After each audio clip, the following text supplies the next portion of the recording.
الشيطان الرجيم. بسم الله الرحمن الرحيم.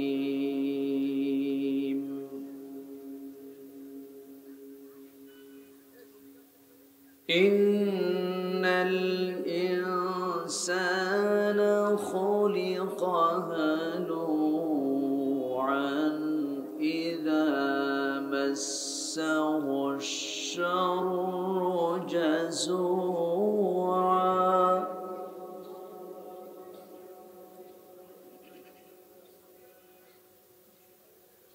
وإذا خير المنوعا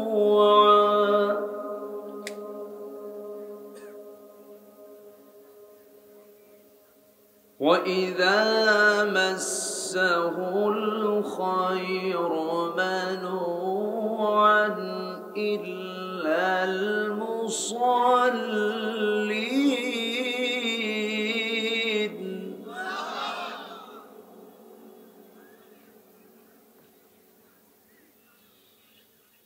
الذين هم على صلاتهم دائمون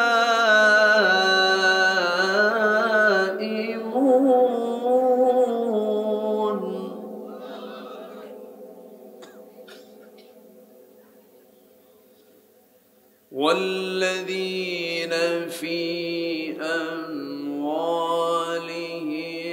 حق معلوم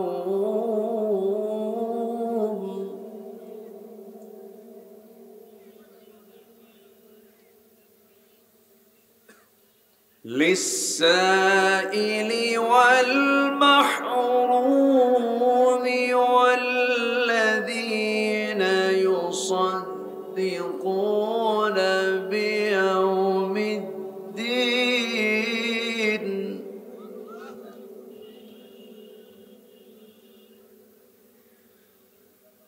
والذين هم من عذاب ربهم مشفقون.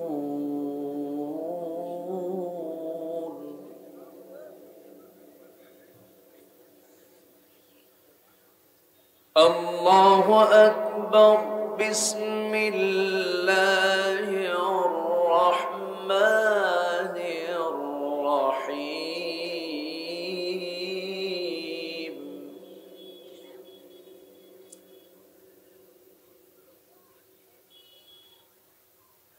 إن الله وملائكته يصلون على النبي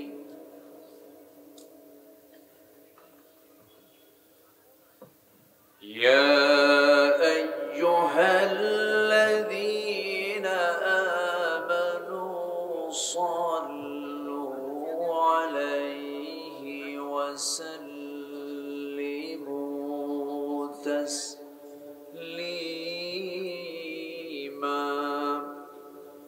اللهم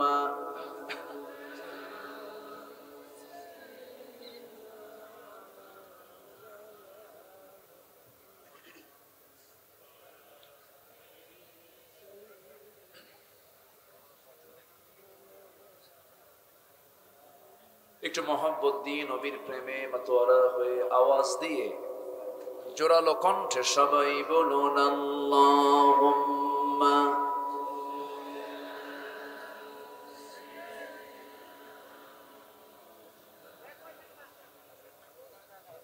ওয়া আলা আলি সাইয়্যিদিনা।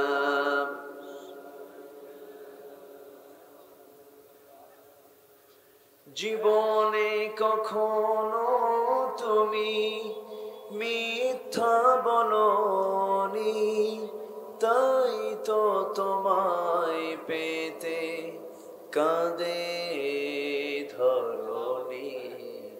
কাঁদে ধরণী তোমারি মতো নেতা পেতে, তোমারি মতো নেতা পেতে পৃথিবী আকুল হে রসুল, হে রসুল আল্লাহুম্মা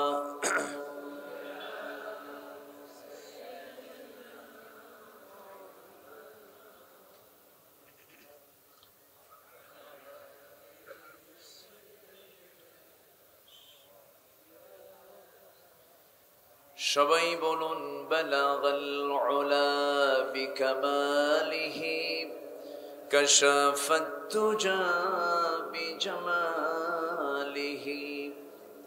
হাসনাত জামিউ খিসালিহি সাল্লু সিরাজুল মিল্লাত তুমহি ফখরে দো আলম দিলবারে মৌলা হো শরীফুল অম্বিয়া নসখা কুল অদিয়ান দেখর হো বলগল উলা বিকমালিহি কশফত তুজা বিজমালিহি حسنت جميع خصاله سلوا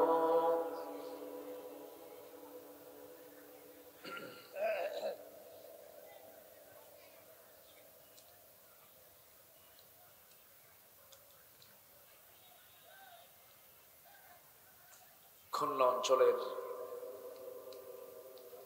যশোর জেলার অভয়নগর উপজেলার পুরাটাল যুব সমাজ কর্তৃক আয়োজিত চতুর্থ বার্ষিকী তাফসীরুল কোরআন মাহফিল 2024 দিনের বেলা অনুষ্ঠিত আজকের এই তাফসীরুল কোরআন মাহফিল মহৎ আয়োজনের সম্মানিত সুযোগ্য সভাপতি, আজকের প্রোগ্রামের বরেণ্য সাহেব সদর জনাব বীর মুক্তিযোদ্ধা আব্দুল সত্তার মোল্লা, আজকের প্রোগ্রামের বরেণ্য অতিথি বিশিষ্ট রাজনীতিবিদ জনাব শেখ রবিউল ইসলাম মিলন, আজকের প্রোগ্রামের বরেণ্য অতিথি আমার পূর্বে কথা বলেছেন নন্দিত আলেমে দ্বীন, বিশিষ্ট ইসলামী চিন্তাবিদ, আমার অত্যন্ত কাছের, আমার স্নেহধন্য, আমার অনুজ মাওলানা রবিউল ইসলাম, উপস্থিত হযরত উলামায়ে কেরাম, ফদলায়ে ইজাম, সুশীল সমাজ, জাতির শ্রেষ্ঠ সন্তান শিক্ষক মণ্ডলী, জাতির বিবেক সাংবাদিক বৃন্দ, সামনে উপস্থিত আজকের মাহফিলের প্রধান আকর্ষণ, যাদেরকে নিয়ে আজকের এই সাজানো গোছানো বর্ণাঢ্য আয়োজন, তাওহীদের পতাকাবাহী, কালেমার ঝান্ডাবাহী, দ্বীন ইসলামের নরসারদুল বীর মুজাহিদ, প্রাণ প্রিয় সম্মানিত দ্বীনী ভাইরা, আড়ালে বসে আছেন শ্রদ্ধেয়া সম্মানিতা মা বোনেরা, আলোচনার সূচনায় আনুষ্ঠানিকতার মধ্য দিয়ে আমার পক্ষ থেকে আবারও দিল খোলা সালাম, আসসালামু আলাইকুম ওয়া রাহমাতুল্লাহি ওয়া বারাকাতুহু। কোনো ইকো দরকার নাই, ইকো দরকার নেই, সাউন্ড ক্লিয়ার করেন, ইকো টিকো বাদ দেন, সাউন্ড ক্লিয়ার করেন। হ্যাঁ, সবাই কেমন আছেন? আমাকেও প্রশ্ন করলেন। আল্লাহ তাআলা আমাকে তো আপনার মতোই রেখেছেন, বলি আলহামদুলিল্লাহ। কিন্তু আমাকে ছায়া দিয়ে আপনাদেরকে খোলা রাখছে, এটা কেমন হলো? এতক্ষণ এই জায়গাটা ভরপুর হয়ে যেত, রোদের কারণে অনেকে বসতে পারছেন না, একটু ছায়া দিলেই ভালো হতো। তো যাই হোক, আমি সবার কাছে উদাত্ত আহ্বান জানাবো, মসজিদে নামাজে দাঁড়াতে গেলে প্রথমে কি পূরণ করতে হয় শেষ কাতার না প্রথম কাতার? এটা শৃঙ্খলা। এটা কি শৃঙ্খলা? নামাজ থেকে শিক্ষা নিয়ে সব জায়গায় কাজে লাগাতে হবে। নামাজের শিক্ষা এখানে আছে না নাই? আছে। এই যে মাইকম্যান, আমি আওয়াজ পাচ্ছি না, যে এগুলোর আওয়াজ নাই। আপনি এখানে এসে সাউন্ড শুনবেন, এখানে শুনবেন, এখানে শুনে আমার কানটাকে ঠিক করবেন। সম্মানিত ভাইয়েরা, মাহফিলের শৃঙ্খলা রক্ষার দায়িত্ব একার না সবার? সবার। আমি সবার কাছে এই মিনতি জানাবো, মাহফিলটাকে সফল করার জন্য এক একজন স্বেচ্ছাসেবকের ভূমিকা পালন করুন। জোরে বলি ইনশাআল্লাহ।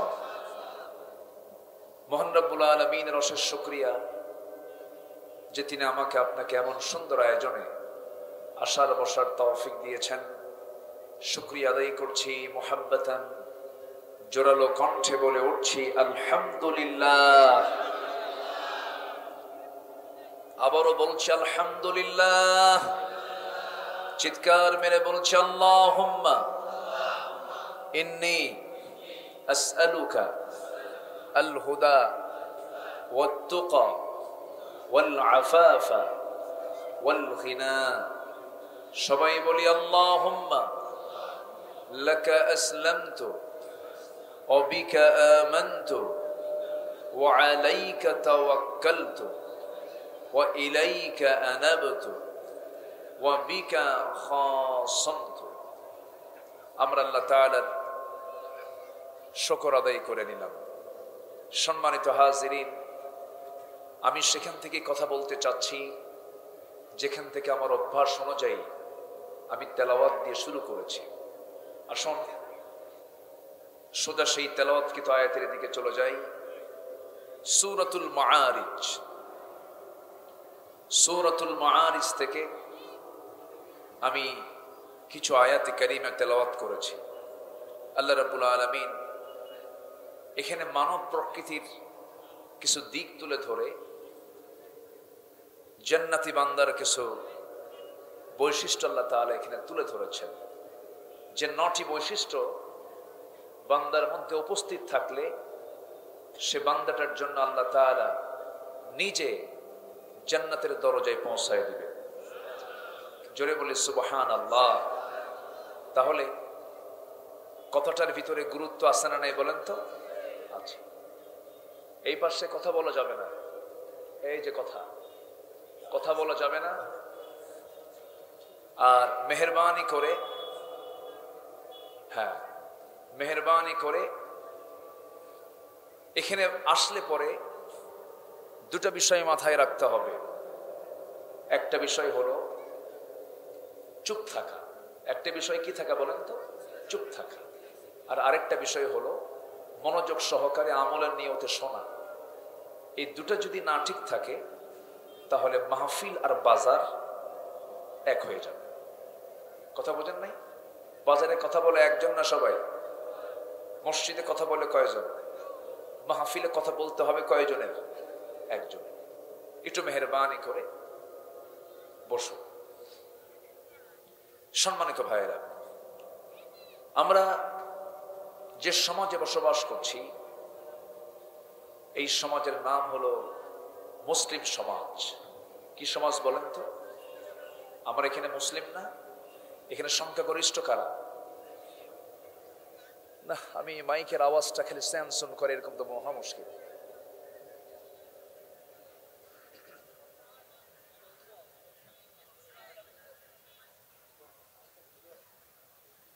একটু ক্লিয়ার করেন, জোরে আওয়াজ দিলেই তো হলো, যে তা না। কিন্তু সাউন্ডটাকে একটু ক্লিয়ার করে, যে এরকম করলে তো সমস্যা, ও নিজে যদি গান গায় তাহলে সমস্যা না, একটু খেয়াল করেন। সম্মানিত ভাইয়েরা, আমরা মুসলিম সমাজের বাসিন্দা। এদেশে 18 কোটি মুসলমান। কত কোটি বলেন তো? 18 কোটি মুসলমান। আর বাকি 10% যা আছে হিন্দু, বৌদ্ধ, খ্রিস্টান, এসব আছে। তাহলে আমরা এই সমাজকে বলবো আমরা অমুসলিম সমাজ না মুসলিম সমাজ? মুসলিম সমাজ। কিন্তু একটা প্রশ্ন আমি করতে চাই, যদি বলি আমরা কি ইসলামের সমাজে আছি? আপনি উত্তর দিবেন আমরা মুসলিম, এটা ঠিক আছে, কিন্তু সমাজটা কি ইসলামী? মানে সমাজটা কি ইসলামী? কেন নয়? এর কারণ হলো আল্লাহ তাআলা মদকে হারাম করেছেন। এখন তো বাংলাদেশে কোথাও কোনো মদ পাওয়া যায় না। হ্যাঁ, মদের দোকান আছে? মদ খাওয়া মুসলমান আছে? মদ খাওয়া আবার মুসলমান কিন্তু আছে না? নাই? আচ্ছা, তাহলে ইসলাম মদকে হারাম করেছে কালকে না 1500 বছর আগে? 1500 বছর আগে। আচ্ছা, এরপরে জুয়া খেলা কি? আসতে বলে, আরো জোরে বলেন। হারাম। আমাদের সমাজে, আমাদের দেশে এগুলো কি আছে? আর সুদ তো নাই, সুদও আছে। তাহলে সুদ আছে, মদ আছে, জুয়া আছে, পতিতাবৃত্তি আছে। তাহলে এগুলো যদি আমাদের সমাজে থাকে, আমরা মুসলিম সমাজ এটাকে বলতে পারি। কিন্তু ইসলামী সমাজ কি বলা যায়? ইসলামী সমাজকে বলা যায়? আমরা মুসলমান, এখন তার মানে বলা যাবে না যে আমি কাফের হয়ে গেছি। কিন্তু ইসলামী সমাজ আমি কেমন করে বলবো বলেন? সম্মানিত বন্ধুগণ,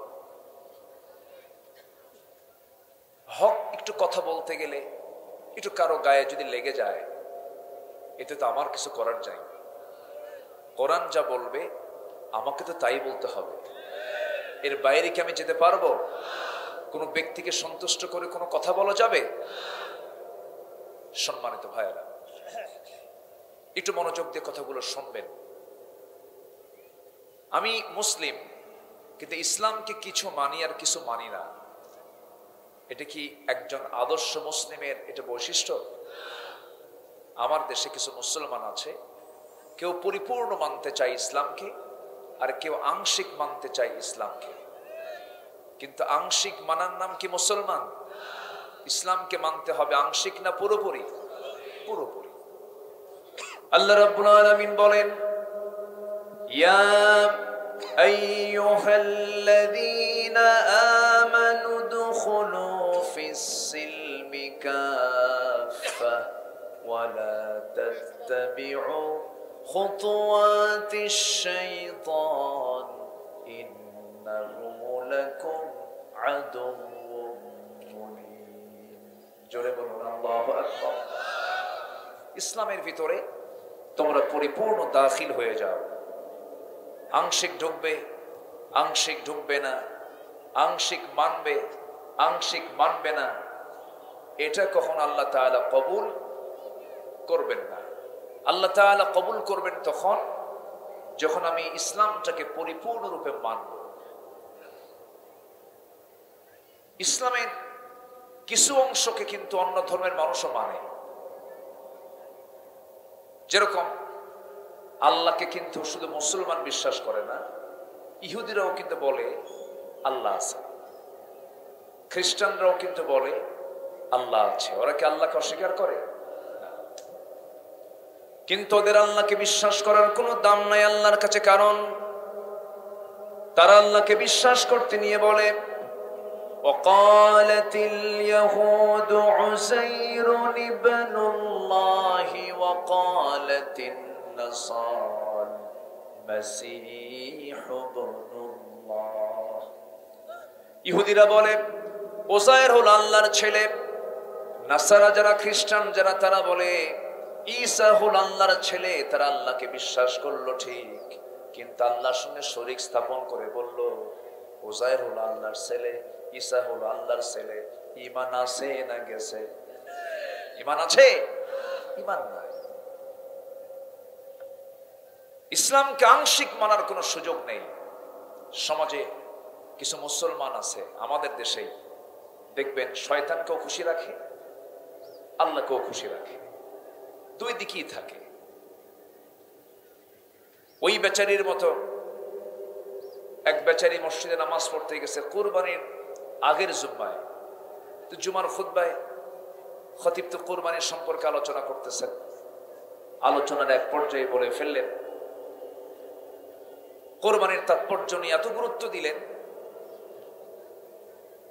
এক বেচারি এই ওয়াজ শুনে, কোরবানির তাৎপর্য শুনে সে ভাবলো এনিওয়ে আমাকে কোরবানি দিতেই হবে। করলো কি, গরু একখান চুরি করে নিয়ে আসতেছে বাড়ি। তো মসজিদের সামনে দিয়ে যখন ফজরের সময় যায়, ইমাম সাহেব দেখে ফেলছেন ব্যাপার এত রাতে, হাতে গরু, এই সময় গরু পাইলা কোথায়? হুজুর আপনার জন্যই তো, আপনি খুতবা দিলেন, কোরবানির তাৎপর্য নিয়ে ওয়াজ করলেন, আমি কি আর কোরবানি না দিয়ে থাকতে পারি? তো গরু পাইছো কোথায়? হুজুর চুরি করে আনছে।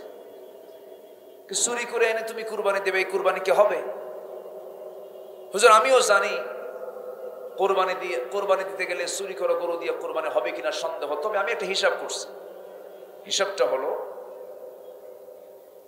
চুরি করার গুনাহ আর কোরবানি দেওয়ার সওয়াব দুটো প্লাস মাইনাস আর মাইনাস, মাঝখান থেকে আমার সওয়াব না হলেও গোশত খাওয়া তো বোনাস। কি কথা কি বুঝতেছেন আপনারা? এরকম হিসাব কষা কিছু মুসলমান কিন্তু আমার দেশে আছে, আছে আছে না নাই? কিন্তু এটার নাম তো ঈমান নয়। ঈমান আনতে হলে বাতিলকে আগে ছাড়তে হবে। মহান রব্বুল আলামিন বলেন, ফামান ইয়াকফুর বিত-তাগুতি ওয়া ইউমিন বিল্লাহ ফাকাদ ইসতামসাকা বিল উরওয়াতিল ওয়ুসকা লা ইনফিসামা লাহা। আগে তাগুতকে পরিহার করো, এরপরে তুমি ঈমান আনো। কূপের ভিতরে বিড়াল পড়ে মরে আছে, কূপের পানি পরিষ্কার করার জন্য যদি মরা বিড়ালটাকে না তুলে যদি কূপের টোটাল পানিও যদি তুলে ফেলে দেন, কূপ কি পরিষ্কার হবে নাকি? নাপাক কি দূর হবে নাকি? নাপাকি দূর করার জন্য পানি তোলা দরকার আগে না মরা বিড়াল তোলা দরকার আগে? সমাজের মধ্যে সমস্ত অন্যায় কাজগুলোকে মজুদ রেখে আকাম কুকাম গুলোকে আপনার সামনে প্রমোট করে দিয়া আপনি নামাজ পড়তে পড়তে কপাল কালো বানায় ফেলেছেন, কোনো লাভ হবে না। আগে নিজের জীবন থেকে হারামকে মাইনাস করতে হবে, সমাজ থেকে হারাম কাজগুলোকে বন্ধ করার চেষ্টা করতে হবে। এমনই দাওয়াতি মিশন ছিল আমার নবীজির, এমনই দাওয়াতের টার্গেট ছিল আমার নবীজির। আমার নবীজি এমন সমাজে জন্ম নিয়েছিলেন যে সমাজে মদের চাইতে পানির চাইতে মদ তারা বেশি খাইতো, নেশা করতো বেশি, জেনার পরিমাণটা বেশি ছিল।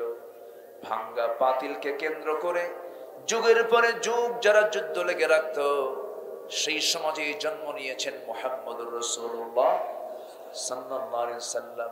সুদের কারবার ছিল, কিন্তু সেই জাতিকে, শততা বিভক্ত একটা জাতিকে 100টার কাঠিতাবদ্ধ করেছেন অন্য কিছু দিয়ে নয়, একমাত্র একটা কিতাব, তার নাম কি বলে? তার নামটা কি? কোরআন দিয়ে চেঞ্জ করেছেন সেই সমাজকে। সম্মানিত ভাইয়েরা, মানুষ কেমন আল্লাহ তাআলা বিভিন্ন আয়াতে মানুষের প্রকৃতি তুলে ধরেছেন। এই পৃথিবীতে মানুষ ছাড়া প্রত্যেকটা প্রাণী আল্লাহর জিকিরে তাদের কোনো কৃপণতা নাই। সমস্ত প্রাণী জিকির করে কার? আসতে বলবেন না কার? আর করবেই না কেন? আমার আপনার বাড়িতে মিষ্টি আছে কোন জায়গায়, আমি আপনি বেশি জানি না পিঁপড়া বেশি জানে? বলেন, পিঁপড়া বেশি জানে। পিঁপড়ার নাকে এই ঘ্রাণ শক্তি কে দিয়েছেন? মানুষের ঘ্রাণ শক্তি বেশি না পিঁপড়ার ঘ্রাণ শক্তি বেশি? পিঁপড়ার। কারণ আপনার বাড়িতে মিষ্টি আছে, এই মিষ্টির তথ্য আপনাকে জানালে আপনি জানবেন, নচেত আপনি জানবেন না। কিন্তু পিঁপড়ার নাকে তো কেউ এই ঘ্রাণটা দেয় নাই, ঘ্রাণটা দিয়েছেন তিনি কে? আল্লাহ তাআলা। কেন পিঁপড়া জিকির করবে না আল্লাহ? কি তার ঘ্রাণ শক্তি আল্লাহ তাআলা দিয়েছেন। বাবুই পাখি ওই তাল গাছের, তাল গাছ আছে নাকি? এই তো যাক, আজকে তাল গাছ দেখি ওয়াজ করতেছে, এরকম তো খুব কম মিলে। বাবুই পাখি তাল গাছের ডালে সে বাসা বাঁধে। তাল গাছ তো নাই আর, এখন খুব কমে গেছে, আগের মতো সেই প্রকৃতি আর নাই। শতবর্ষী গাছ, শতবর্ষী গাছ, 100 বছর 150 বছরের গাছগুলো আজকে হারিয়ে যাবার পথে। এই বাবুই পাখি তাল গাছে বাসা বাঁধে, সিডর, আইলা, নার্গিস, ফণি, আর কি হলো না, অনেক কিছু হলো না।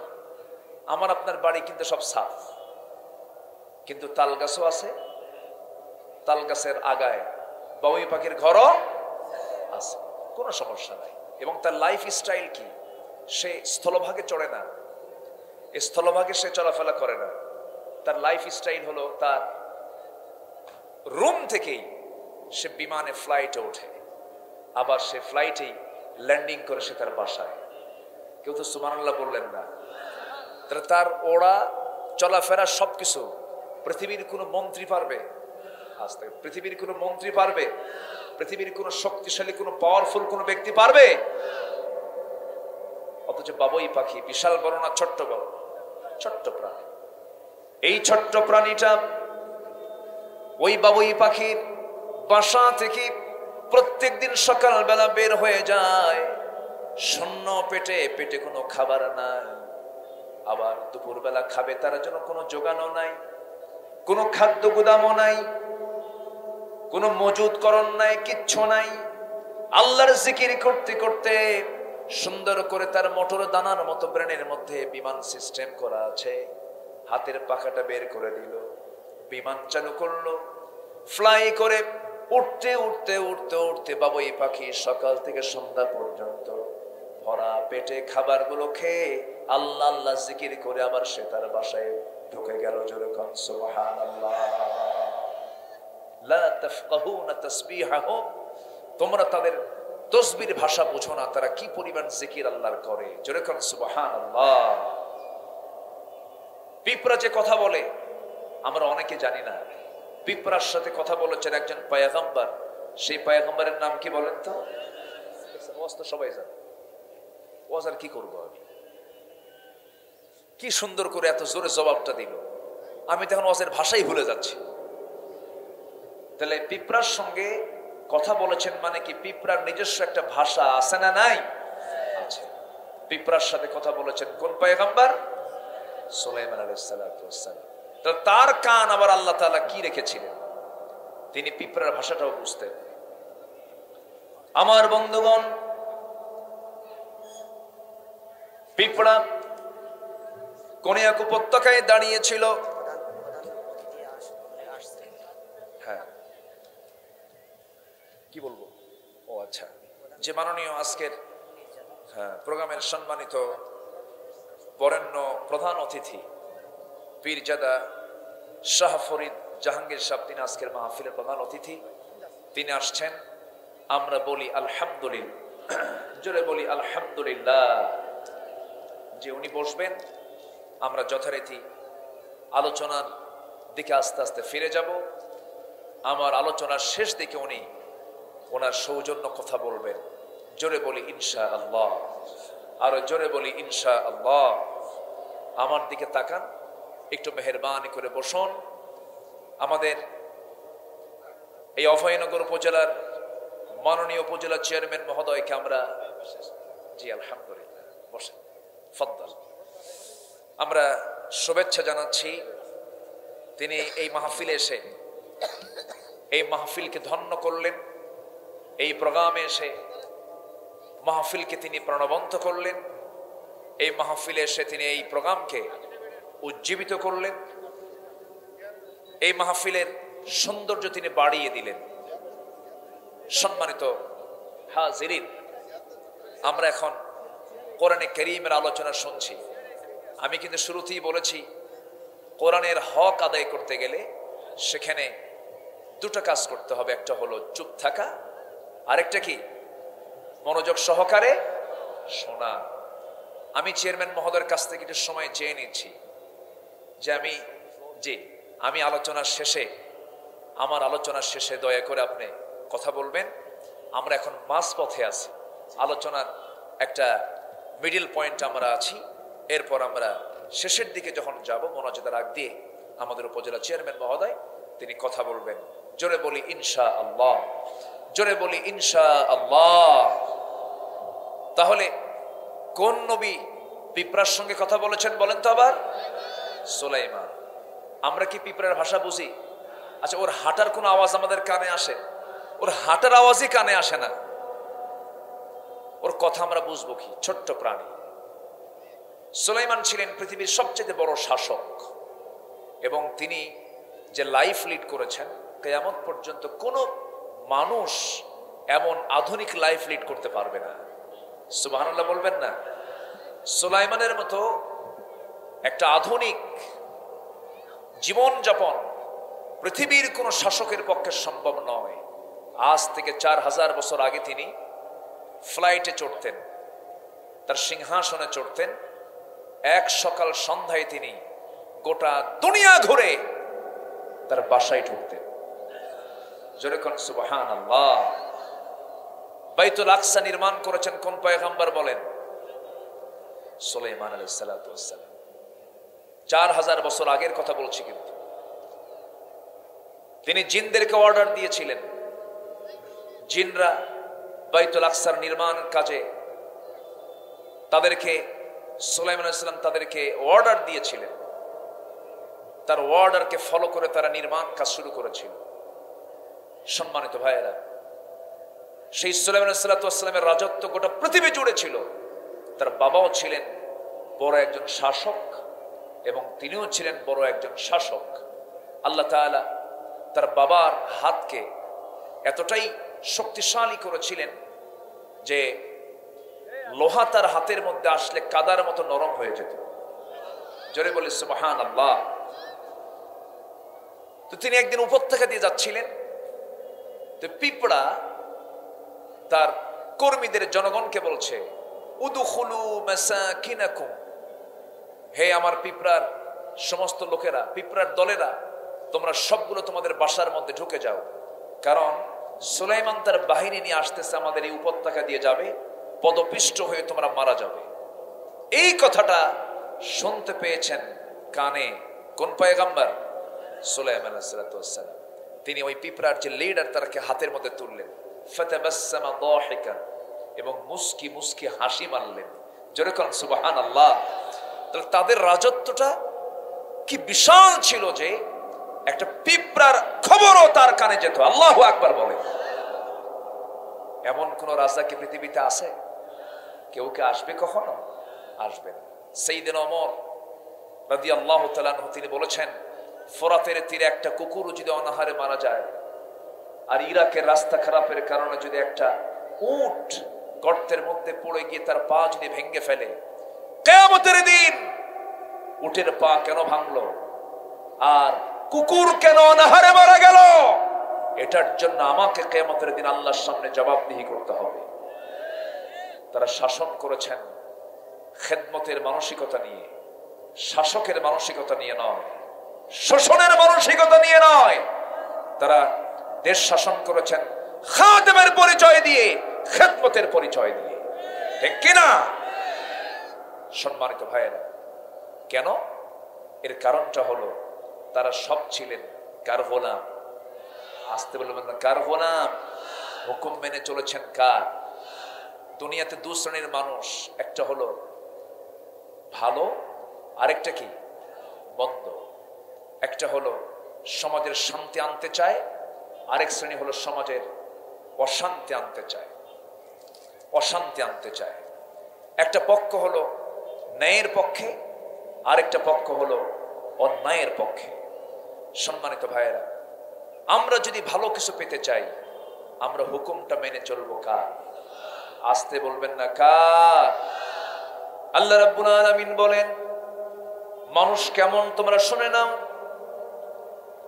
ইন্নাল ইনসানা খুলিকা হালুআন ওয়া ইযা মাসসাহুশ শাররু জাযুআন ওয়া ইযা মাসসাহুল খায়রু মানুআন ইল্লাল মুসাল্লিন। মানুষকে সৃষ্টি করা হয়েছে ভীতু করে, মানুষকে সৃষ্টি করা হয়েছে কৃপণ করে। মনটা ছোট মানুষের, যখন তার সামনে কোনো ভালো কিছু আসে তখন সে আল্লাহকে ভুলে যায়, আর যখন সে তার কাছ থেকে কোনো কিছুকে হারিয়ে ফেলে সে তখন ঘাবড়ে যায়। তবে ওই সমস্ত বান্দাগুলো নয় যাদের মধ্যে 9টা গুণ আছে। এর মধ্যে 1 নাম্বার গুণ হলো যে সমস্ত লোকগুলো আজান শোনার সঙ্গে সঙ্গে কোথায় চলে যায়? কোথায় চলে যায়? মসজিদে। আমার দেশে দুঃখজনক হলেও সত্য, নামাজি বেশি না বেনামাজি বেশি? আসতে বলবেন, নামাজি বেশি না বেনামাজি বেশি? দাড়িওয়ালা বেশি না দাড়ি ছাড়া বেশি? বিড়ি খাওয়া বেশি না বিড়ি ছাড়া বেশি? হ্যাঁ, কি বেশি বলেন? বিড়ি খাওয়া বেশি। বিড়ি তো খাই, আবার মাহফিল এসে প্রশ্ন করে, হুজুর বিড়ি খাওয়া কি জায়েজ আছে? মানে উনি জায়েজের চেষ্টায় আছে। এটা কেমন কথা? মুসলমান তো এমন হওয়ার কথা নয়। মুসলমান তো কোনো নেশার দিকে যাবে না, মুসলমান কোনো বেনামাজি পন্থা অবলম্বন করবে না, মুসলমান কোনো নেশার জগতে পা দেবে না। কিন্তু আজ যুব সমাজের বিশাল একটি অংশ নেশার জগতে পা দিয়ে তাদের জীবনকে শেষ দিকে ঠেলে দিচ্ছে। আমি কি ভুল বলছি? আমি কি ভুল বলছি? মদ খাওয়া কি? আসতে মদ খাওয়া কি? মদ বেচা, আসতে কয় মদ বিক্রি করা হারাম। এটা কে হারাম করেছেন? আসতে বলবেন না, কে হারাম করেছেন? আল্লাহ করেছেন। কেন? আমার রাসূল বলেছেন, আল খামরু উম্মুল খাবাইস, মদ হলো সমস্ত পাপের মা। সমস্ত পাপের মা। যে মদ্যপান করবে সে মূল গুনাহটা করলো, কারণ মদ সমস্ত পাপকে টেনে আনে। কেমন করে? আমার রাসূল যে সমস্ত পাপের মা বলেছেন, এর যৌক্তিক কারণ 1 নাম্বার সেটা হলো, একটা মানুষ যখন মদ্যপান করে তখন সে তাল না মাতাল? আসতে বলবেন, তাল না মাতাল? মদের ফলাফল হলো সে তার নিজের স্ত্রী আর নিজের মেয়ে কোনটা মাতাল অবস্থায় সে টের পায় না। তাহলে এই ব্যক্তির দ্বারা অনাকাঙ্ক্ষিত, অপ্রত্যাশিত, অপছন্দনীয়, জঘন্য, নিন্দনীয় কাজ হওয়ার সম্ভাবনা আছে না নাই? আছে না নাই? আছে। সম্মানিত ভাইরা, কোন এক আল্লাহওয়ালা এক নগরে বসবাস করতেন। ওই নগরে একজন বড় পতিতা জঘন্য একজন নারীর বসবাস ছিল। ওই পতিতা নারী মনে মনে চিন্তা করলো, জীবনে বহু পুরুষের জীবন যৌবন নষ্ট করে দিয়েছি, শুনলাম এই নগরে নাকি বড় একজন আল্লাহওয়ালা আছে, তাকে টার্গেট করব, তাকে দুনিয়া থেকে বিদায় করে দেব। এমন চিন্তা মাথায় নিয়ে তাকে ফুসলায় ফুসলায় একদিন ঘরের মধ্যে তুলে ফেলেছে। ঘরের মধ্যে তুলে ফেলে বলছে, ও আল্লাহর ওলি, এই নগরের তুমি শ্রেষ্ঠ বড় আল্লাহর ওলি, তুমি আমাকে চেনো নাই মনে হয়। আমার পরিচয় হলো আমি এই নগরের একজন পতিতা নারী, বহু পুরুষের ইজ্জত আমি হনন করেছি। আজকে আমি তোমাকে টার্গেট করে ঘরের মধ্যে তুলেছি।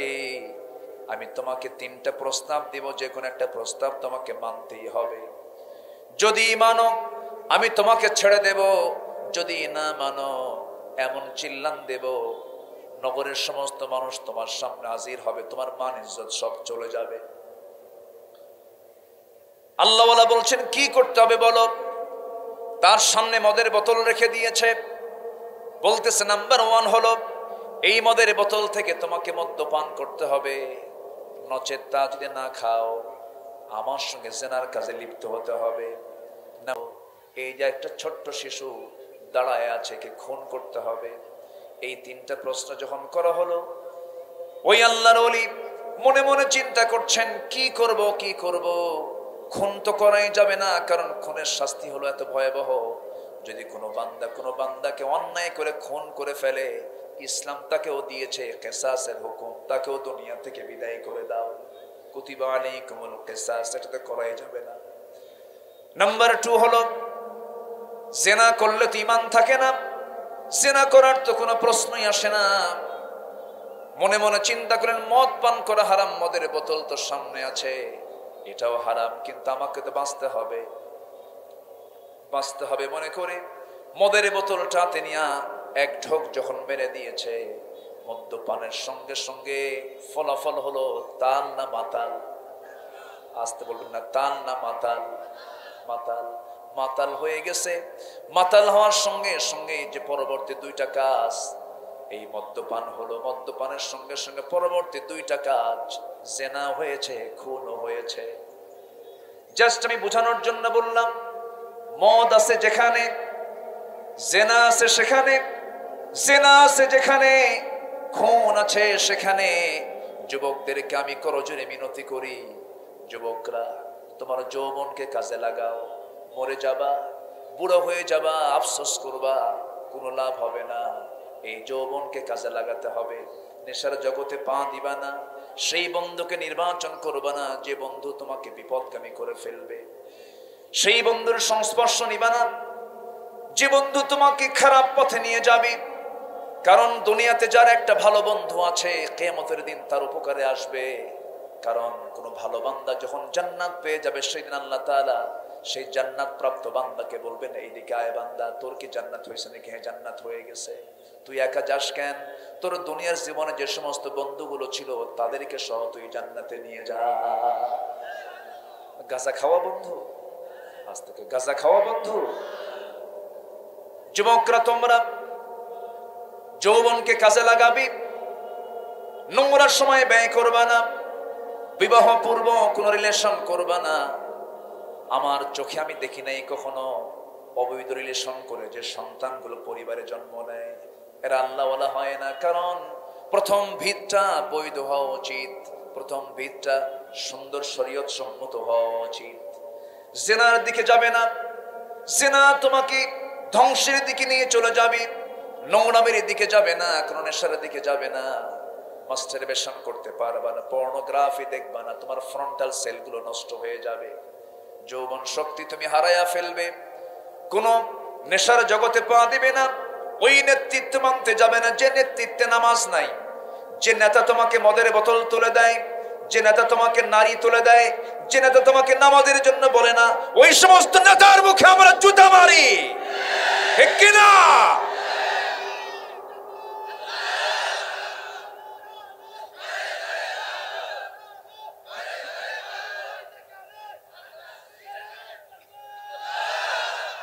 আল্লাহ কবুল করুন, আল্লাহ কবুল করুন। তুমি যুবক একজন, তুমি একা একজন বাংলাদেশ, তুমি একজন যুবক, তুমি একা একজন বাংলাদেশ। তোমাকে বাংলাদেশকে গড়তে হবে। এই দেশ এগিয়ে নেবার পেছনে সবচাইতে বড় অবদান হলো কৃষকদের। কৃষকরা অশিক্ষিত, কিন্তু দেশকে তারা এগিয়ে দিয়েছে। অবদান হলো শ্রমিকদের, শ্রমিকরা তাদের শ্রম দিয়ে দেশকে এগিয়ে দিয়েছে, কিন্তু তারা অশিক্ষিত। অবদান হলো প্রবাসী ভাইদের, যারা বাপ মার চেহারা যুগের পর যুগ না দেখে, স্ত্রী সন্তানের চেহারা না দেখে, প্রবাস জীবনে রক্ত পানি করে পরিশ্রম করে প্রবাসী রেমিটেন্স গুলো দেশে পাঠিয়ে দেশকে এগিয়ে দেয়। সম্মানিত ভাইয়েরা, সেই প্রবাসী অশিক্ষিত, শ্রমিক অশিক্ষিত, কৃষক অশিক্ষিত, অথচ তারা শিক্ষার আলো না পেয়েও দেশকে এগিয়ে দিচ্ছে। কিন্তু দেশকে পিছিয়ে দিল কারা? দেশকে পিছিয়ে দিল কারা? যারা কলমের খোঁচা দিয়া শিক্ষিত মানুষ শুধু নৈতিকতার শিক্ষা না থাকার কারণে, কোরআনের জ্ঞান না থাকার কারণে এই জ্ঞান পাপীরা সমাজ কাজকে পিছিয়ে দিয়ে ছেড়েছে, ঠিক কিনা? এজন্য ভুল বহু কিছু করে ফেলেছি আমরা। আমার ব্যক্তি জীবন থেকে শুরু করে নিয়ে পরিবার, সমাজ, রাষ্ট্র, সব জায়গায় থাকতে হবে কোন কিতাব বলেন? আসতে বলেন কোন কিতাব থাকতে হবে? কোরআন। কোরআন শুধু নামাজে নয়, কোরআন সমাজে থাকার দরকারও আছে না নাই? আসতে বলবেন না, আছে না নাই? কষ্ট পাচ্ছেন নাকি আপনারা? আলোচনা চালাই, কিন্তু সময় তো খুব কম। আমি তো বহু আগে এসেছি, কিন্তু আপনি আসতে দেরি করেছেন, আপনি আসতে একটু বিলম্ব করেছেন। আমার দেশে একটু এরকমই হয়। জুমার দিন আজান হয় 12:30টায়, মুসল্লি হাজির হয় 1:29:29। এটা ঠিক না। আমরা সময় মতো আসলে পরে কথাগুলো সুন্দর করে শুনতে পারতাম। তো আমরা 9টা কাজ শিখে যাব। আমি একটাও বলিনি, শাব্দিকভাবে হলো আমি বলার চেষ্টা করব। আমরা 9টা কাজ শিখে যাব। 9টা কাজ যদি কারো ফুলফিল হয়ে যায়, আল্লাহ তার হাতে জান্নাতের চাবি তুলে দিবেন। সবাই জান্নাত নেব না? আমরা সবাইকে আমরা জান্নাত নেব না? জোরে বলি ইনশাআল্লাহ। শর্ত হলো হারামকে ছাড়বো, আমরা হারামকে ছেড়ে দেব। আমি একটা লাইন কথা বলি, এটা খুব গুরুত্বপূর্ণ কথা। একটা লাইন যদি মাথায় রাখেন, কিচ্ছু লাগবে না, আপনার ওয়াজ এত লম্বা ঘন্টার পর ঘন্টা লাগে না। একটা লাইন, যদি কোনো বান্দা এই জাগতিক জীবনে হারামকে যদি না বলে, যেগুলো হারাম, প্রহিবিটেড, হারামকে যদি না বলে, আল্লাহ তাকে জান্নাত হাঁ করে দিবেন, জাহান্নামকে না করে দিবেন। দুনিয়ার জিন্দেগিতে যদি কোনো বান্দা হালালকে হাঁ বলে, আল্লাহ তার জন্য জাহান্নামকে হারাম করে দিবেন। আমার কথা কি বুঝতে পারছেন? বাস এই একটা আমল নিয়ে যদি আপনার বাকি জিন্দেগির, কারো আছে হয়তো 20 বছর হায়াত, এখানে কারো আছে 30 বছর হায়াত, কারো আছে 50 বছর হায়াত, কারো আছে 10 বছর হায়াত, কারো আছে 2 বছর হায়াত, কারো আছে 5 বছর হায়াত, কেউ তো আমরা বলতে পারি না। এই বাকি জীবন যে কয়দিন আছি আমরা, এই বিষয়টা যদি মাথায় রাখি, হারামকে না বললাম, হালালকে হ্যাঁ বললাম, চুল পরিমাণ কোনো হারাম আমি খাবো না, নেব না, কাউকে দেব না, এই সিদ্ধান্ত নিয়ে যদি চলতে পারি, ইহকালীন একটু কষ্ট হলেও জান্নাত পেতে তার কোনো বাধা নাই। জোরে বলি সুবহানাল্লাহ, জোরে বলি সুবহানাল্লাহ। আমার দিকে তাকান। তাহলে কয়টা কাজ বলেন তো? বলেন কয়টা কাজ? আমি কি একটাও বলেছি? না, একটাও কিন্তু বলিনি, আমি একটাও বলিনি। 9টা কাজ আমরা আজকে শিখে যাচ্ছি। জোরে বলি ইনশাআল্লাহ। একটু আমার কাছে এটা, এখন আমি শুরু করব, এখন শুরু করব। আচ্ছা, শেষে করি না হয় নাকি? কারণ মাহফিলের সৌন্দর্য কিন্তু ব্যাঘাত হবে। মানুষকে আমরা দাওয়াত দিয়েছি, তাই না? এই যে আসছে সবাই। আচ্ছা, আপনারা কি দোয়া না করে কেউ যাবেন? দোয়া না করে কেউ যাবেন? আমরা দোয়া করে যাব। জোরে বলি ইনশাআল্লাহ। এবং আজকে আমরা সালাতুল আসরের নামাজ এখানে নির্দিষ্ট সময়ের চাইতে একটু পরে পড়ব। এটা নিয়ে কেউ বিভ্রান্তি ছড়াবেন না, বলবেন না হুজুর নামাজ বাদ দেওয়া শুরু করছে, এই জাতীয় কথা বলবেন না। কারণ এটা হচ্ছে মুক্তাজায়ে হাল, অবস্থার পরিপ্রেক্ষিতে আসছেন দিনের কিছু কথা শোনার জন্য। আমরা আউয়াল ওয়াক্তে না পড়ে, শেষ ওয়াক্তে না পড়েও মাঝামাঝি ওয়াক্তে নামাজটা আমরা পড়বো। জোরে বলি ইনশাআল্লাহ। জি, একটু আমি আমার পয়েন্টগুলো আমি শেষ করার চেষ্টা করছি। 1 নম্বর হলো, যারা নামাজ আদায় করবে, জোরে বলি সুবহানাল্লাহ। যারা কি আদায় করবে বলেন তো? নামাজ আদায় করবে। কয় ওয়াক্ত নামাজ? আসতে বলবেন না, কয় ওয়াক্ত নামাজ? একা না জামাতে? বুঝে না না বুঝে? জেনে না না জেনে? সময় না অসময়ে? তাড়াতাড়ি না আস্তে আস্তে? আচ্ছা, এতগুলো কন্ডিশন কিন্তু নামাজের শর্ত। আপনি যদি নামাজ পড়া লাগে পড়লাম, এটা না। নামাজের মতো নামাজ আমি যদি পড়তে পারি, ওই নামাজের দ্বারা কখনো বান্দা খারাপ কাজে যেতে পারে না। যেরকম সুবহানাল্লাহ। এমন নামাজে আমার দেশে আছে সুদও খায়, নামাজও পড়ে। হজেও যায়, বোনের সম্পত্তিও মেরে খায়, আছে না নাই? বোনের সম্পত্তি মেরে খাওয়া ভাই তো অভয়নগরে নাই। চেয়ারম্যান সাহেব ভালো জানবেন, রিপোর্ট তো ওনাদের কাছে বেশি আছে, জনপ্রতিনিধি না ওনারা। বোনের সম্পত্তি নিজের জন্ম যে মা থেকে হয়েছে, ওই মা থেকে বোনের জন্ম হয়েছে, বোনের সম্পত্তি যে মেরে খেতে পারে যে ভাই, সে কি জনগণের সম্পত্তি রাখবে? কিছু আসতে করে রাখবে? বোনের সম্পত্তি দেয় না। বাবা ইন্তেকাল করেছেন, এক যুগ, কয় যুগ? এক যুগ, সম্পত্তি বুঝে দেয় না। বোন আসে, মুখ বাঁকা করে কথা বলে আর বলে নিবি যখন, ওই যে গাঙের পাশে, বিলের পাশে জমি ওটা জানে, মানে এমন জমি দেখায় দেয় যে জমিতে যাওয়ার কোনো সম্ভাবনা নাই। বহু বোনের সম্পত্তিগুলো জমিতে ধান লাগায়, ধান লাগায় গোলা ভরা করে ধান, বছরে বছরে ওমরায় চলে যায় ধান বেচে টাকা দিয়া। আপনি বোনের সম্পত্তি মেরে খেলেন, আপনি হজ করলেন, কপাল কালো বানালেন, এত কিছু করলেন আপনি, কিন্তু আপনি যে অবৈধ হারাম পন্থা অবলম্বন করে বোনকে ঠকিয়ে দিয়ে আপনি যেগুলো করলেন, আপনার কোনো কাজে আসবে না। আমার বন্ধুগণ, আবার কিছু ভাই আছে দেখবেন, বোনদেরকে পাম্পম দিয়া জামতলার মিষ্টি খাওয়ায়। কোন তলার? হুজুর কিন্তু সব খবর রাখে, কোন জায়গায় কোন মিষ্টি গোটা দেশে আমরা জানি তো। জামতলার মিষ্টি খাওয়ায়, বোনকে পাশে রেখে বলে, বোন রাগ কইরো না, আমরা তো তোমার ভাই, তুমি তো সম্পত্তি পাও, কিন্তু বোন তো তুমি আমার একটা কথা বলি কি, অংশ নিলে কিন্তু ধ্বংস হয়। দেখছেন কি অবস্থা দিল, মানে শয়তান সরাসরি ওর কাছে ওহী নাজিল করছে। আছে না নাই? আছে। এগুলো করা যাবে না। সমস্ত হারামকে বর্জন করতে হবে, সমস্ত ফাঁকিবাজি বন্ধ করতে হবে, লেনদেনটাকে ঠিক রাখতে হবে, ওয়াদাকে ঠিক রাখতে হবে। আমার বন্ধুগণ, এই দুনিয়া ছেড়ে আমিও যাব, আপনিও যাবেন। যদি আপনার সেন্স, আপনার বিবেক যদি বলে আপনি কারোর প্রতি জুলুম করেন নাই, ফাঁকি দেন নাই, অন্যায় করেন নাই, আপনি নিজেই বলতে পারবেন আমি জান্নাতে যাব না জাহান্নামে যাব। বান্দা নিজেই বলতে পারবে এটা। আমার ভাইয়েরা, যারা নামাজি হবে প্রকৃত, তারা এমনটা করতে পারে না। সাইয়েদনা ওমর ফারুকের কথা মনে হয়ে গেল।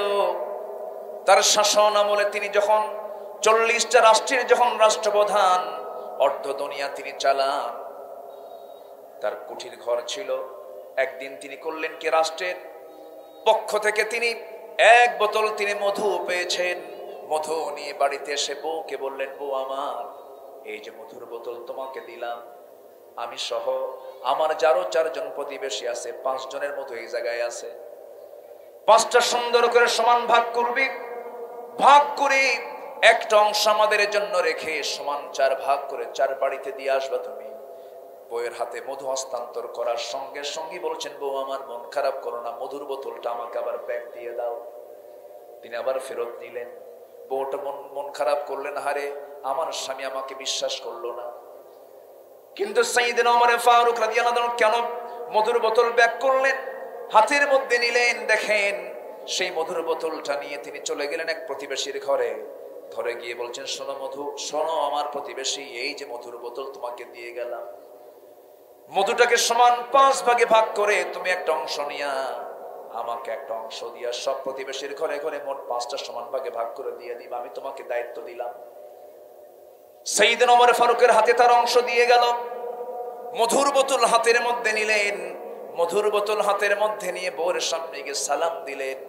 সালাম দিয়ে মুস্কি হাসি মেরে বলছেন, বউ আমার মন খারাপ করো না, আল্লাহর কসম করে বলি আমি তোমার উপরে মনক্ষুণ্ণ হই নাই, তোমাকে সন্দেহ করি নাই।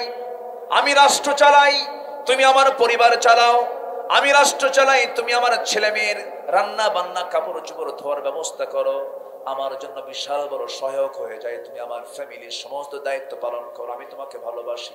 কিন্তু বউটা রাগ করে বলেন, আপনি আমারে ভালোবাসেন তো আমারে সন্দেহ করেন কেন? কি কথা বলছেন? এরকম কি হয় না? এরকম হয় না? আজ থেকে এরকম কি হয় না? আপনি আমারে সন্দেহ করেন কেন? স্বামী স্ত্রীর মধ্যে দ্বন্দ্ব কি লাগে না? একটু লাগে। লাগলেই তো মোহাব্বত বাড়ে, লাগার মাত্রা যদি ঠিক থাকে মোহাব্বত আরো বাড়তে থাকে। বলি আলহামদুলিল্লাহ, জোরে বলি আলহামদুলিল্লাহ।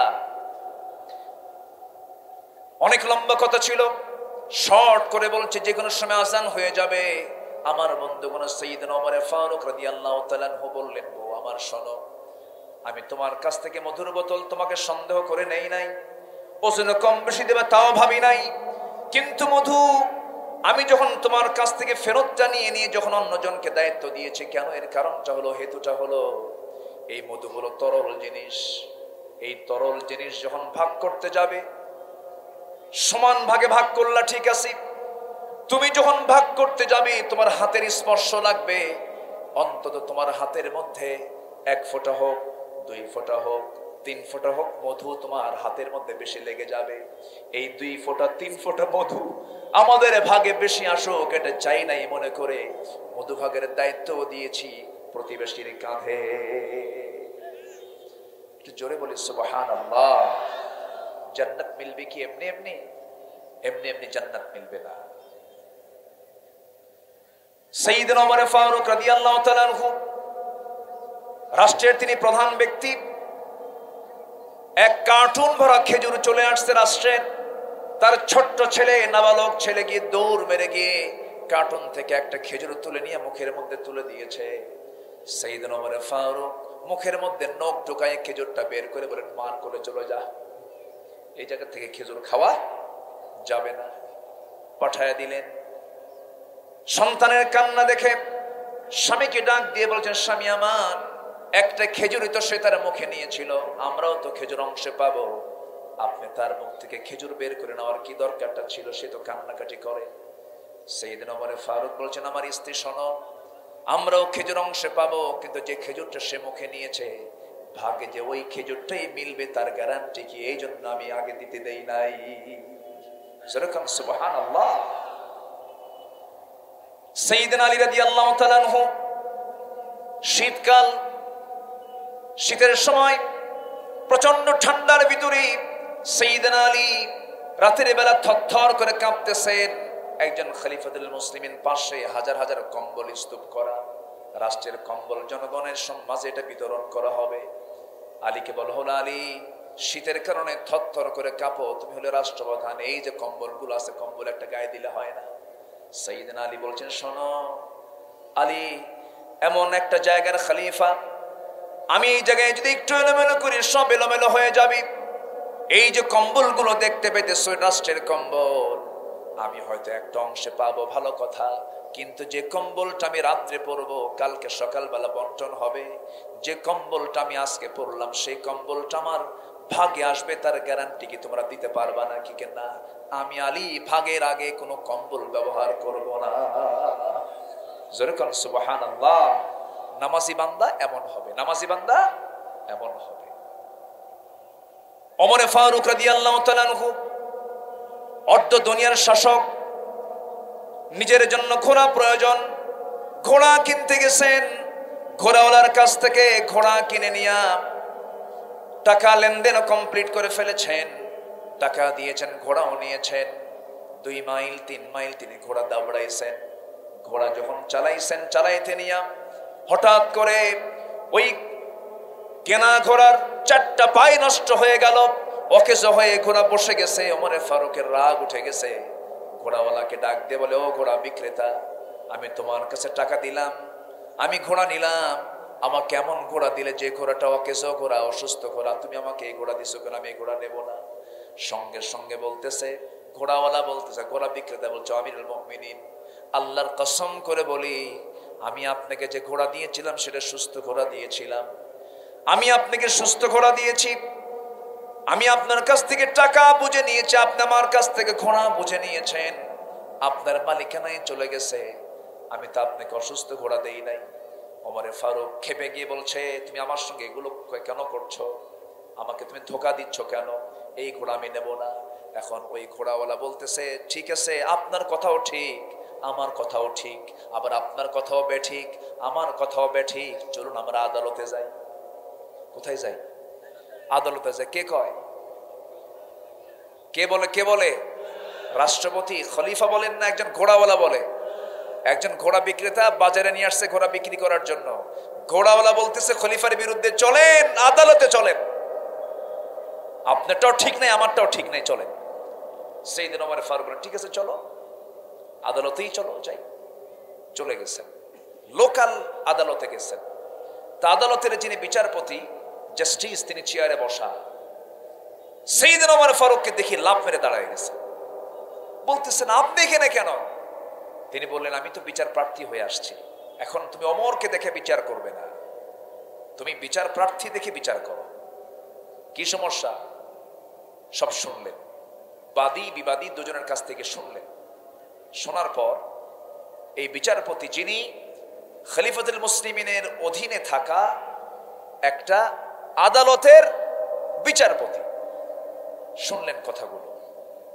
শোনার পর ওই বিচারপতি বলতেছেন খলিফাতুল মুসলিমিন, আমিরুল মুমিনিন, ইসলামী জনপদের বৈশিষ্ট্য হলো কোনো ব্যক্তিকে দেখে বিচার করা নয়, ন্যায় অন্যায় দেখে বিচার করা। কোরআন এবং হাদিস সামনে রেখে যদি বিচার করতে হয়, আজকের সম্পূর্ণ দোষটা আপনার হবে, ঘোড়াওয়ালার হবে না। কেমন করে বুঝায় দাও? সঙ্গে সঙ্গে বিচারপতি বলতেছেন আমিরুল মুমিনিন, দোষটা এই জন্য আপনার হবে কারণ হায়াত মওতের কথা তো কেউ বলতে পারে না, সুস্থ অসুস্থের কথা কেউ বলতে পারে না। কেনা বেচার সিস্টেম হলো আপনি কিনে নিয়েছেন সুস্থ ঘোড়া, আপনি টাকা তার হাতে দিয়ে দিয়েছেন, ক্রয় বিক্রয়ের চুক্তি শেষ হয়ে গেছে। ঘোড়া আপনার মালিকের আসার পর ঘোড়া আপনার মালিকেরাই থেকে অসুস্থ হয়ে গেছে, আপনিও তো যখন তখন অসুস্থ হতে পারেন। সাইয়েদনা ওমর ফারুক কোনো কথা না বলে মুসকে হাসি মেরে আদালত চত্বর ত্যাগ করলেন। অসুস্থ ঘোড়া তিনি বুঝে নিলেন। তিনি পরের দিন মাজলিসে শুরার বৈঠকে বসলেন, মন্ত্রী পরিষদ বৈঠকে বসে বললেন শোনো, আমার এলাকার, আমার জনপদের একজন শাসক আছে, একজন বিচারক আছে, এত সাহস তার, আমি ওমর আমার বিরুদ্ধে সে রায় দিতে পারে। এই ব্যক্তিটাকে আঞ্চলিক বিচারপতি না বানায়া গোটা দেশের তাকে প্রধান বিচারপতি বানায়া দেওয়া হোক। সুবহানাল্লাহ। আল্লাহওয়ালা শাসকদের বৈশিষ্ট্য দেখেন। তার বিরুদ্ধে রায় গেছে, তিনি বললেন এই সাহসী ব্যক্তিকে এই জায়গায় না রেখে মূল দায়িত্ব দেওয়া হোক। কার ভয়? আসতে বলবেন না, কার ভয়? আল্লাহর ভয়। নামাজি ব্যক্তির চরিত্র হতে হবে এমন, আমরা এমন চরিত্র অর্জন করব। জোরে বলি ইনশাআল্লাহ, জোরে বলি ইনশাআল্লাহ। সম্মানিত ভাইয়েরা, এক নম্বর হলো নামাজ, নাম্বার 2 হলো আল্লাহ তাআলা যত ওয়াজ করেছেন, যেখানেই নামাজের ওয়াজ সেখানে যাকাতের ওয়াজ। নামাজ আছে যেখানে, যাকাত আছে সেখানে। ইসলামের ভিত্তি কয়টা বলেন? বলেন কয়টা বলেন? 1 নাম্বার কি? জোরে বলেন। নাম্বার 2 কি? নাম্বার 3 না, হ্যাঁ যাকাত। এই যে উত্তর দিয়েছে। নাম্বার 1 হলো কালিমা, নাম্বার 2 হলো নামাজ সালাত, নাম্বার 3 হলো যাকাত, নাম্বার 4 হলো হজ, নাম্বার 5 হলো রমজানের রোজা। 5 নাম্বার পিলারকে 3 নম্বরে নিয়ে এসে 3 নম্বর পিলারকে আমরা 5 নম্বরে নিয়ে গেছি। বিল্ডিং ঠিক থাকে নাকি? মানে ইঞ্জিনিয়ারের উপর ইঞ্জিনিয়ারিং করছে আমরা। আল্লাহ তাআলা মিডল পিলারকে মাঝখানে রেখেছেন, যাকাতকে মিডল পিলার করেছেন। কেন জানেন? অর্থনীতি। অর্থনীতি, একটা জাতি, একটা সমাজ প্রতিষ্ঠিত থাকে হলো অর্থের উপরে। আল্লাহ তাআলা ইসলামের ভিত্তিটাকেও রেখেছেন ঠিক মিডল পিলারে। কালেমা, নামাজ, ওইদিকে হজ, রোজা, ঠিক মাঝখানের পিলারটা রেখেছেন যাকাত। বিল্ডিং যখন নির্মাণ করা হয়, কলাম যদি 10টা হয়, মাঝখানের পিলার যদি 3টা হয়, সবচেয়ে বেশি রড থাকে সাইডের কলামে না মাঝখানের কলামে? মাঝখানের কলামে। সেই যাকাতকে আজকে অনেকে জরিমানা মনে করেন। আজকে সেই যাকাতের জায়গা দখল করেছে সুদ। সুদের কারবার করে এত জঘন্য পাপের জগতে পা দিয়ে 1000 বার হজ করলেও সেই হজ কবুল হবে না। কার দরবারে? আসতে বলবেন না, কার দরবারে? সুদ তো অভয়নগর উপজেলায় নাই বললেই চলে। আসতে বলবেন না, আছে না নাই? দয়া করে এই সময় কি উঠবেন না, উঠলি ভাববো ওটাই সুদ খায়। বসেন, কেউ নড়াচড়া করবেন না। 10 মিনিট আগে আমি শুনেছি আজান হয়েছে, আমার কানে আওয়াজ আসছে, আমরা নামাজ পড়বো। নামাজ যে কেউ ওইখানে ছাড়বো তা না, নামাজ পড়বো না ইনশাল্লাহ। সবাই নামাজ পড়তে রাজি আছেন তো? 9টা গুণের 1 নম্বর গুণ হলো যারা 5 ওয়াক্ত নামাজ পড়বে আল্লাহ তাদেরকে নিজ হাতে জান্নাত বুঝাইয়া দিবেন। যেরকম সুবহানাল্লাহ। 5 ওয়াক্ত নামাজ আমরা কারা কারা পড়বো একটু হাত তুলে দেখান। জোরে বলি ইয়া আল্লাহ, আরো জোরে ইয়া আল্লাহ। আমাদেরকে 5 ওয়াক্ত সালাত আদায় করার তৌফিক তুমি আল্লাহ দিয়া দাও। জোরে বলি আমিন, আরো জোরে আমিন, আরো জোরে আমিন। হাত নামান। কষ্ট পেলেন? নাম্বার 2 হলো যাকাত। নাম্বার 2 কি? যার কাছে একটা আইফোন আছে সে যাকাতের অধিকারী হয়ে গেল, সে যাকাত দাতা হয়ে গেল। এই পরিমাণ সম্পদ কারো কাছে থাকলে তাকে যাকাত দিতে হবে, হিসাব করে যাকাত দিতে হবে। হিসাব না করে যাকাত দিলে, বেশি দিলেও যাকাত আদায় হবে না। যাকাত কি জরিমানা না বান্দার হক? বলেন কার হক? বান্দার হক। কার হুকুম এটা? আসতে বলবেন না, কার হুকুম? যাকাত দেওয়ার সময় মনে করবেন এটা বড়ই গাছের ডাল কাটলাম। বড়ই গাছের ডাল কাটলে ফলন কমে না বাড়ে? বাড়ে। কখনো ভাববেন না যে আমার আসল ডাল চলে গেল, না। যখন আপনি যাকাত দিবেন তখন ভাবতে হবে আমি বড়ই গাছের ডাল কাটলাম, মানে কি সামনেবার আল্লাহ আমার সম্পদ আরো বরকত বাড়ায় দিবে। যেরকম সুবহানাল্লাহ। আপনি তেল কিনে আনছেন, টোটাল ড্রাম কিন্তু আপনি ব্যবহার করতে পারেন না। তেলের নিচে গাদ থাকে। তেলের নিচে কি থাকে? গাদ থাকে, যেটা খাওয়া যায় না। এটা হলো সম্পদের গাদ। যাকাত আমরা ফরজ মনে করে দেব। জোরে বলি ইনশাআল্লাহ। যাকাত না দিলে ওই সম্পদটাকে জাহান্নামে নিয়ে যাবে। আল্লাহ তুমি সবাইকে বুঝায় দাও, বোঝার তৌফিক দাও। জোরে বলি আমিন। নাম্বার 3, বিচার দিবসকে আমরা বিশ্বাস করি কিনা বলো? ভয়ের কোনো কারণ নাই। এটা হলো কি ড্রোন নাকি বলে, ড্রোন ক্যামেরা, এরা মানে রেকর্ড করতেছে। তবে এটা হ্যাঁ আলোচনার পরিবেশকে বিঘ্নিত করে ফেলে। এটা দরকার ছিল না। এই যে ওইদিকে তাকায় আছেন সব, এখন আমার দিক তো আর তাকাচ্ছেন, এটা একটা সমস্যা না? এখন প্রধান বক্তা হয়ে আছে ওই ড্রোন, আমার দিকে আর কারো নজর নাই। তো এটা কিন্তু সমস্যা একটু। যাই হোক, আমার দিকে তাকান। এখন নামাজ, যাকাত আর নাম্বার 3 হলো আমরা বিচার দিবসকে বিশ্বাস করব। জোরে বলি ইনশাআল্লাহ। বিচার দিবস আছে না নাই? আছে। নাম্বার 4 হলো লজ্জাস্থানের হেফাজত করা। এই পৃথিবীতে যদি কোনো বান্দা 2টা অঙ্গকে যদি সুনির্দিষ্ট পন্থায় যদি চালাতে পারে, রাসূল বলেছেন আমি তার জন্য বেহেশতের নিজে জামিন হয়ে যাব। যেরকম সুবহানাল্লাহ। 1 নম্বর হলো জিহবা। 1 নম্বর কি? জিহবা। কথা আগে না চিন্তা আগে? একটু জোরে বলবেন। কথা আগে না চিন্তা আগে? আমি যশোরবাসীকে যখন দিনের কথা শোনাতে আসি, এই এলাকায় যখন আসি, তখন আমি খুব ভয় পাই। কেন জানেন? আপনাদের ভাষাটা আমার চেয়েও সুন্দর। আলহামদুলিল্লাহ বলবেন না? আপনি কোন জেলায় এই বৃহত্তর যশোর আর হলো কুষ্টিয়া, এছাড়া নড়াইল, এগুলো তো সব একই অঞ্চল, যাও, এই ছাড়া বাংলাদেশের কোথাও আপনি সহি বাংলা পাবেন না। কোথাও না কোথাও কোনো ভেজাল আছে। রাজশাহীতে যাবেন, তালিবুস নাই, আসসালামু আলাইকুম, আগে সালানা দুলাভাই। রংপুরে র নাই, সিরাজগঞ্জে দুনটা স নাই, নোয়াখালীতে প নাই। আল্লাহ পাক হয় না, আল্লাহ ফাক হয় না। সেটা কিন্তু একদম মানে কঠিন ভাষা। মানে ওরা যখন শুরু করে কথা মনে হয় গন্ডগোল লাগছে। কোনো কায়দা, কোনো বাংলাই নাই সেখানে। সিলেটও একই কথা, খুঁজে পাওয়া যায় না। কিন্তু যশোর এক্সেপশন একটা এলাকা, যেখানে একটা কৃষকও যদি কথা বলে, শ্রমিকও যদি কথা বলে, মনে হয় একজন ইউনিভার্সিটির ভাইস চ্যান্সেলর কথা বলতেছে। ঠিক আছে না? বলি আলহামদুলিল্লাহ। তো আপনাদের ভাষাগুলো এত সুন্দর, এই সুন্দরের মাঝে আমি তো কথাগুলো সুন্দর করে বলতে পারছি না। তো যতটুকু হয়েছে আমরা আমল করব। জোরে বলি ইনশাআল্লাহ। তো জিহবার সংযত ভাব দরকার আছে না নাই? আপনি গালি দিতে পারবেন, আপনার ক্ষমতা আছে, আপনার প্রশাসন আছে। আপনি গালি দিয়ে আপনি মজা নিতে পারেন, তৃপ্তি নিতে পারেন, থাপ্পড় মারতে পারেন, আপনার ক্ষমতা আছে।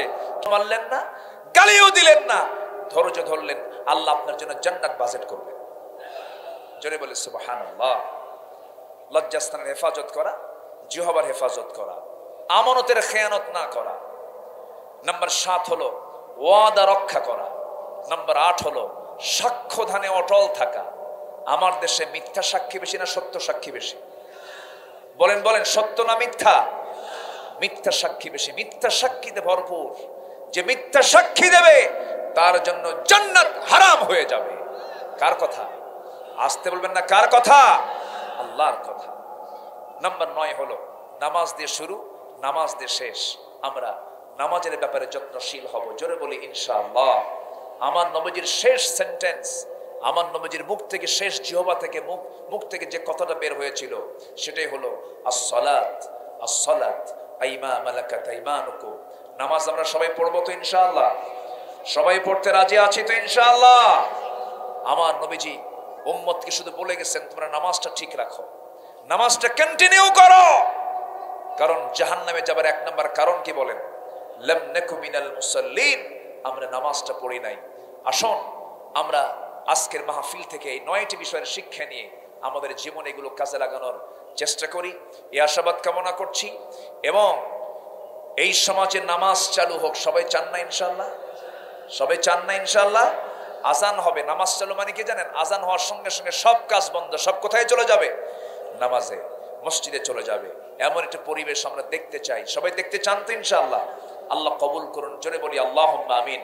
কেউ যাবেন না, আমি একটু আপনাকে শেষ সময় আপনাকে একটু প্রেসার দেব। ভলেন্টিয়াররা এই মুহূর্তে আপনার কাছে যাবে। আপনি যদি দৌড় মারেন তাহলে ভাববো আপনি কোরআনকে অপমান করলেন। আপনার কাছে একটু যাবে, তারা খুব কষ্ট করে আয়োজনটা করেছে। একটু ব্যাগটা নিয়ে গেলে, একটা হাতে তারা কিছু নিয়ে গেলে আপনার কাছে, সবাই আমরা কোরআনকে সম্মান করবো না ইনশাআল্লাহ? যে যা পারি আমরা ব্যাগে কম বেশি সবাই দেবো ইনশাআল্লাহ।